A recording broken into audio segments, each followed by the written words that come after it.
Salam kerahiman. Hari ini kita akan baca sama-sama dari 182. Judulnya Tuhan. Dikatakan oleh Suster Faustina, aku tahu bahwa sejumlah orang memiliki bakat istimewa untuk menyakiti orang lain. Biasanya kita suka berpikir kalau bakat orang sesuatu yang berguna, yang positif ya.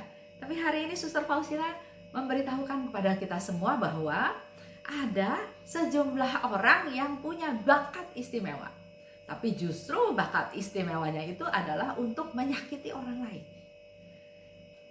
Kalau Bapak Ibu bertemu dengan orang-orang seperti itu di lingkungan kita, di paroki mungkin, atau di tempat pekerjaan atau dimanapun, terimalah itu dengan sesuatu yang wajar.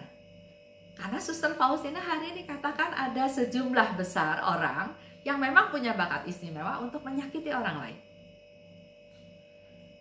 Mereka berusaha sekuat mungkin untuk mencobai kamu. Jadi mereka melakukan sesuatu untuk mencobai kita. Jiwa malang yang jatuh ke tangan mereka akan serba salah. Usaha-usahanya yang paling baik pun dikritik dengan penuh dengki.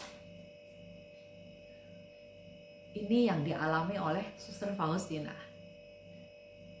Tapi nanti Bapak Ibu bisa lihat ya, justru melalui mereka kita mendapat kesempatan untuk rendah hati, untuk belajar mengampuni. Jadi ada bakat, ada orang berbakat istimewa untuk menyakiti orang lain, otomatis menyakiti kita, dan kita punya kehendak bebas untuk apa reaksi kita? Membalas atau mengampuni. Atau ini menjadi juga satu ujian, karena dia selalu mencobai kita.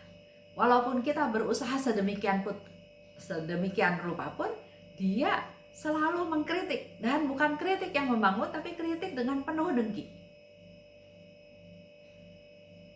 Selanjutnya, malam Natal. Jadi di awal Suster Faustina bercerita tentang jiwa-jiwa yang punya bakat istimewa tersebut. Selanjutnya dia bercerita tentang malam Natal. Hari ini aku bersatu erat dengan Bunda Allah. Dia bersatu erat dan dia katakan aku merasakan perasaan batinnya. Kalau kita juga bersatu erat dengan teman kita misalnya yang sedang kesusahan, kita tahu permasalahannya, kita peduli, kita berempati dan kita ikut merasakan kesusahan tersebut. Bersatu erat dengan perasaan batinnya.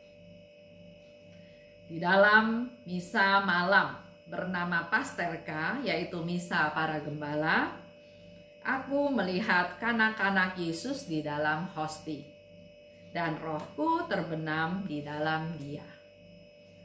Dia melihat Yesus. Dalam perayaan Ekaristi, sering juga ya, Suster Faustina bercerita dia melihat Yesus dalam hosti, dalam rupa gambar kerahiman Tuhan, di mana dari hati Yesus mengeluarkan 2 sinar.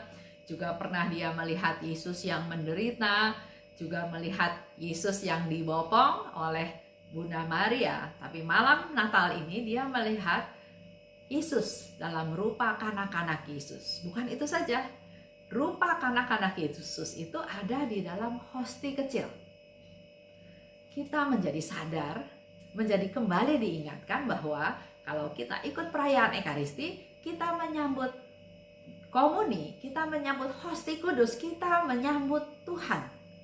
Karena itulah tubuh Tuhan yang dikorbankan untuk kita. Meskipun ia itu anak kecil, keagungannya meresapi jiwaku. Aku sungguh diresapi oleh misteri ini. Inilah perendahan diri yang luar biasa dari pihak Allah. Penghampaan diri yang tak terselami. Penghampaan diri yang tak terselami. Nggak masuk akal kan ya? Tuhan yang begitu luar biasa Maha kuasa, Maha esa, Maha tahu, Maha kasih, Maha segala-galanya. Tapi Tuhan mau merendahkan dirinya, datang sebagai seorang anak kecil, kanak-kanak Yesus, tapi ada di dalam hosti. Dan ini dikatakan oleh Suster Faustina sebagai perendahan diri yang luar biasa dari pihak Allah. Yesus mempersembahkan tubuhnya, mengorbankan tubuhnya untuk kita santap, untuk jadi kekuatan kita, untuk jadi perlindungan kita, untuk jadi kita dimampukan untuk bisa terus menjalani hidup ini dengan kekuatan, dengan keberanian, dengan pendampingan dari Tuhan Yesus. Yesus ada dalam diri kita. Yesus Tuhan yang luar biasa mau merendahkan dirinya sebagai seorang anak kecil, tapi juga dalam hosti. Inilah yang luar biasa tentang kerahimannya Tuhan. Dia selalu siap untuk disantap, untuk disambut oleh kita manusia-manusia yang datang pada Tuhan. Manusia-manusia yang berdosa, yang butuh pengampunannya, butuh kerahimannya. Dia merendahkan diri, siap selalu untuk kita yang mau datang padanya. Perasaan-perasaan ini terus hidup di dalam jiwaku sepanjang pesta Natal. Kita tidak akan pernah memahami perendahan diri yang luar biasa dari pihak Allah ini. Kita nggak mungkin bisa memahami perendahan diri ini, ya. Semakin aku memikirkannya,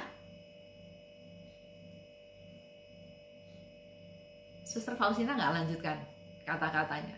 Semakin aku memikirkannya, memikirkan Allah begitu agung tapi mau merendahkan dirinya sedemikian rupa dalam rupa hosti.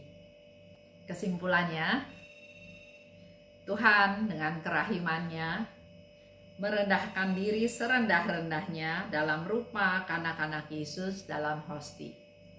Jadi dalam menyambut Komuni Kudus kita perlu persiapan, perlu ada kerinduan karena kita mau menyambut Tuhan. Roti tidak beragi, ya.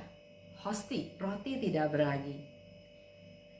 Bahkan Tuhan Yesus rela dipenjara dalam tanda kutip dalam tabernakel. Selalu siap menjadi makanan rohani untuk kita yang haus, untuk kita yang datang padanya.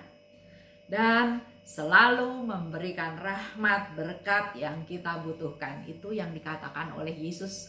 Engkau tidak pernah menduga apa yang aku bawa. Dalam Komuni Kudus, rahmat-rahmat apa yang aku bawa, yang aku berikan kepadamu. Tuhan yang rela menderita, disiksa, disalib untuk menyelamatkan kita. Tuhan yang terus bertekad mencari jiwa-jiwa untuk diselamatkan. Coba lihat, evaluasi diri kita sendiri. Siapa saya? Orang yang egois, yang sombong, yang menolak rahmat Tuhan, yang lemah, yang banyak dosanya. Tapi itulah yang Tuhan cari. Dia merendahkan dirinya serendah-rendahnya dalam rupa hosti yang siap kita sambut. Mari kita juga meneladani Yesus yang mau merendahkan diri untuk keselamatan jiwa kita. Kita belajar dari Tuhan, kita juga merendahkan diri, belajar merendahkan diri kita untuk supaya juga bisa menjadi alatnya untuk menolong jiwa-jiwa orang-orang lain yang perlu diselamatkan. Jadi orang yang berdosa bukan ditindas, bukan dihukum, bukan dicecer dosanya, tapi lebih ke arah membuka hati, berusaha mengampuni mereka, dan membawa mereka kepada Tuhan. Kalau kita ingat kembali ke cerita tadi Suster Faustina di awal, ada sejumlah orang yang punya bakat istimewa untuk menyakiti orang lain. Nah, orang-orang tersebut bukan untuk kita hindari, tapi kita doakan. Karena secara tidak langsung sebetulnya orang-orang itu yang berusaha mencobai kita, berusaha mengkritik kita dengan penuh dengki, tapi justru dengan mereka dalam tanda kutip, kita menjadi punya pagar, punya koridor untuk selalu berada di jalannya Tuhan, untuk tidak salah jalan. Jadi secara positif kita dalam tanda kutip bisa berterima kasih pada mereka juga. Jangan jadi orang yang punya bakat istimewa untuk menyakiti orang lain. Tapi kalau kita ada di situasi serba salah, dikritik dengan penuh dengki, belajar menerima. Itulah salah satu cara belajar untuk rendah hati. Terima kasih. Salam kerahiman.